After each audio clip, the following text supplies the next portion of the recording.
Hello everyone, welcome to experiment number 9 for Chem 1314. I'm Austin Anderson, I'm one of Dr. Gabriel Cook's TAs. So experiment number 9 is reaction of copper and its compounds. Just getting right into it, in this experiment we have 3 separate reactions. Our first reaction is reacting a solid copper sphere with nitric acid. Okay. So what this reaction does is it will dissolve the copper and release NO2 gas. Okay, so first of all, this reaction needs to be done in the fume hood because NO2 gas is toxic. Second of all, this reaction is a oxidation reduction reaction.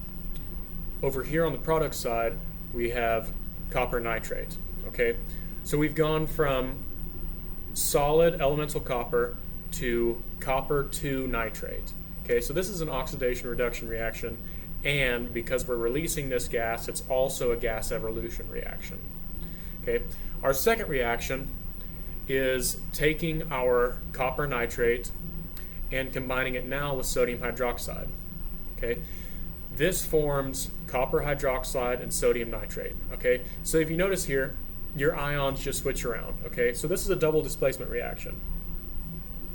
Now our third and final reaction, we take our solid copper hydroxide and we heat it up in solution. The heat causes the copper hydroxide to decompose into copper oxide and liquid water. Okay, so this is a decomposition reaction. Perfect example of one. All right. So couple notes before starting. No copper is going to be added or removed between the initial and final steps in the 3 different reactions. So in theory, by the end of the experiment, all of the copper we started with in this copper sphere should be converted into copper oxide.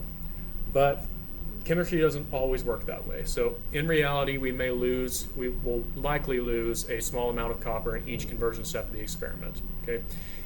Even if I have absolutely perfect experimental techniques, I'm not guaranteed that 1, the reaction is going to go 100% to completion, and 2, say whenever I'm filtering out the final products, some of those products may be small enough grained that they will actually go through the filter paper. So there's another possible source of error in the experiment. So when all is said and done, most likely I will have an experimental yield under 100%, even if the experimental technique is flawless. With that being said, I have already done a couple of the initial things here. All right, I've got the initial mass of this copper sphere to be 0.254 grams. Okay. The mass of my filter paper is 0.331 grams, and the mass of my watch glass is 27.483 grams. Okay. So I'm going to go ahead and get started, and I will move over into the fume hood to start my first steps. All right, so here we are back at the fume hoods now.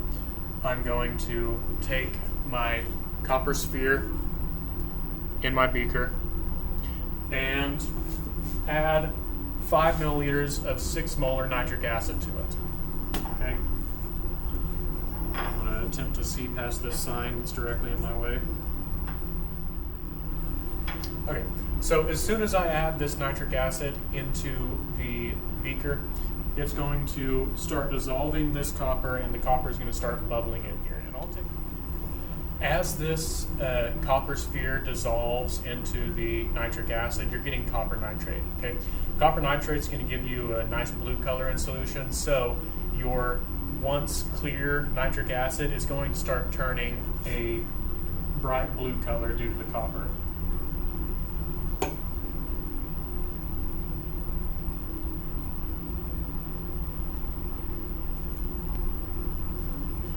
As we let that go ahead and dissolve in solution, I'm going to go back over to the other lab station and get some water boiling. So over here, I'm going to go ahead and get this water boiling. We want very hot water to wash our final precipitate.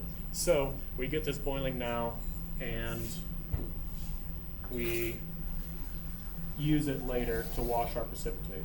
The experimental procedure calls for about 200 milliliters of distilled water in a 250 milliliter beaker. I'm going to go ahead and put 200 milliliters in a 500 milliliter beaker just to make things easier and keep this from boiling over on me. We'll go ahead, get this going, and play the waiting game. Back over here at the fume hood now, my reaction is pretty well complete. There are a couple little strands of copper left in the beaker. So now that the reaction in our fume hood has gone to completion, the copper sphere has completely dissolved, we can now move on to our next step.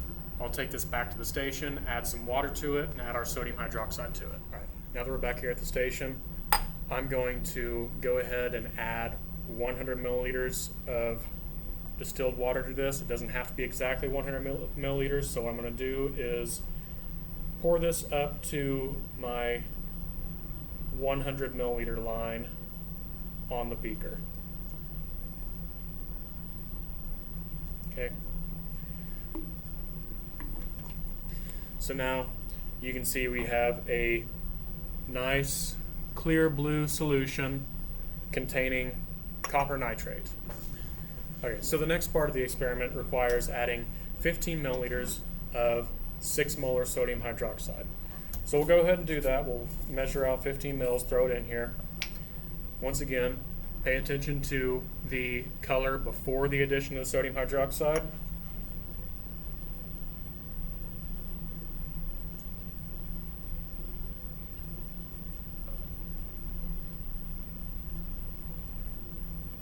And immediately after the addition of the sodium hydroxide. Okay? So that dark blue color, that is the copper nitrate transforming into copper hydroxide now. Copper hydroxide is not soluble. It precipitates out as this deep blue solid. So we'll go ahead and swirl this around a little bit, make sure that the copper nitrate is completely turned into copper hydroxide at this point. Now you see we also have our water boiling, so we can go ahead and take that off the heat and move on to the next step, which is heating this up. So as soon as we start heating up the copper hydroxide, we're going to decompose that copper hydroxide into copper oxide, which is going to give us a nice dark black precipitate. One thing to note about this next part is we can't do it under a high heat. If we try to do that if we try to heat this up too quickly, we might end up splashing and splattering some of this solution around. We don't want to do that because it still contains a fairly high concentration of sodium hydroxide. That's caustic. You definitely don't want it on your skin. So we'll give this a nice low heat. Stick it on here and get started. Now the entire time we're heating this, we want to continuously stir it. Okay, and we'll come back whenever the color starts changing. You can actually see some stuff going on.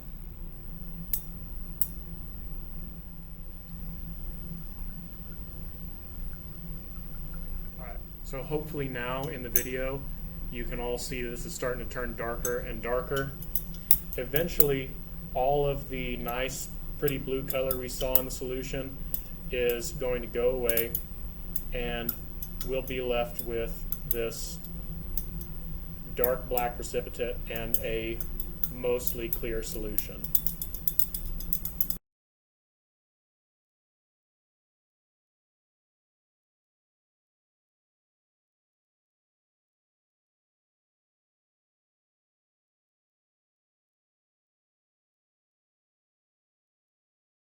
So at this point I can go ahead and turn off my gas,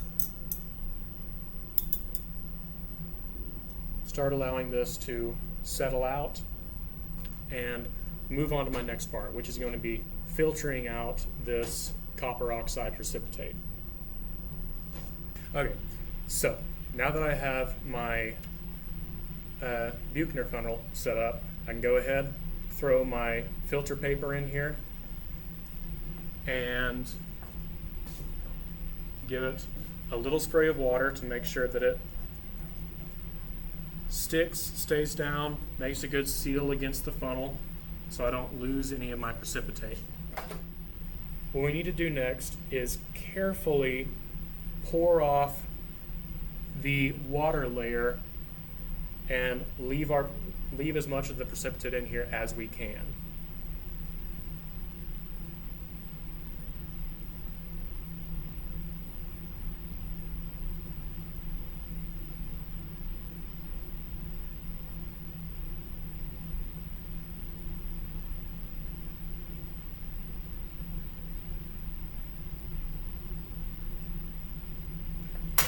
Okay.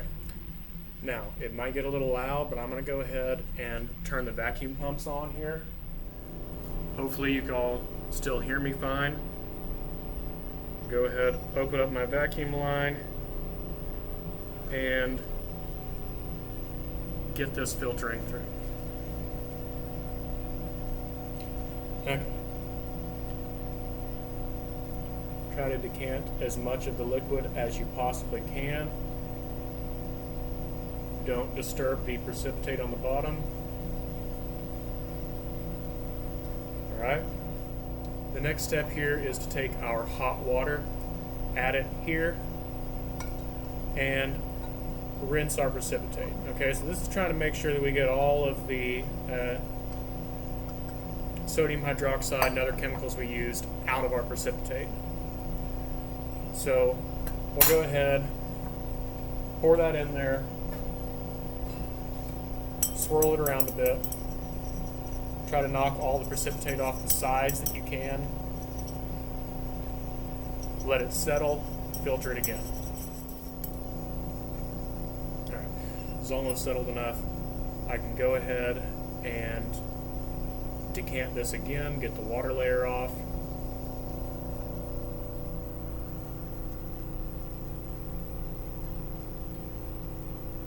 Mind you, I'm careful to pour this directly into the center of the filter, trying to make sure that none of my precipitate escapes around the side.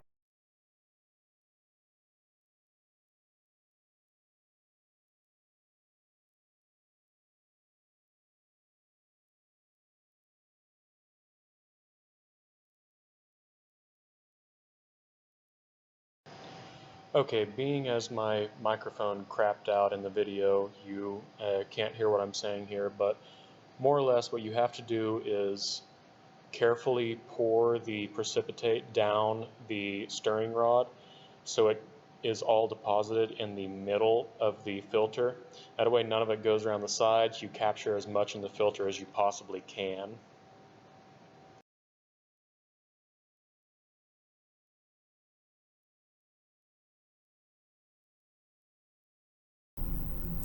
Alright, so here we are back in the PowerPoint. I've cleaned up everything and put all my chemicals away, so it's safe to have my goggles off. So, my final mass of the filter paper with my watch glass and my final product was 28.109 grams. Now, to get the mass of the copper oxide, use some math, okay? Take your mass of all three things together, subtract the mass of the filter paper, subtract the mass of the watch glass, and you'll have the mass of the copper oxide by itself left over. Alright, so as far as the post lab is concerned this time around, the only question I can see arising is going from copper to copper oxide. So just know that to find the theoretical yield of copper oxide, you assume that all the copper is converted into copper 2 oxide. Okay, so 1 mole of copper yields 1 mole of copper 2 oxide. So you'll go ahead, calculate the theoretical mass of your product, your copper oxide product, You will then, on number 2, find the percent yield. So take your mass of copper oxide recovered. That's the mass that I gave on the previous page. You have to do math to figure it out. Divide that by the theoretical mass of copper oxide that you found in question number 1. Multiply that by 100%. You should get your percentage. Now remember, I did lose some around the edge of the filter paper. I may not have got all the product off the edges, so my percent yield is most likely going to be under 100%. Okay. Now, one reason why it might be high, well, any lab where you have to dry stuff out, it's hard to dry it out completely. Okay, so there's your hint there.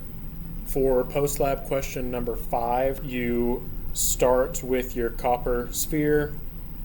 So you start with 0.334 grams of copper, convert that into moles of copper into moles of copper oxide, and then moles of copper oxide into moles of copper sulfate, and then back into grams of copper sulfate to find your final answer for that question. All right, that sums it up, and thanks for tuning in to Virtual Lab number 9.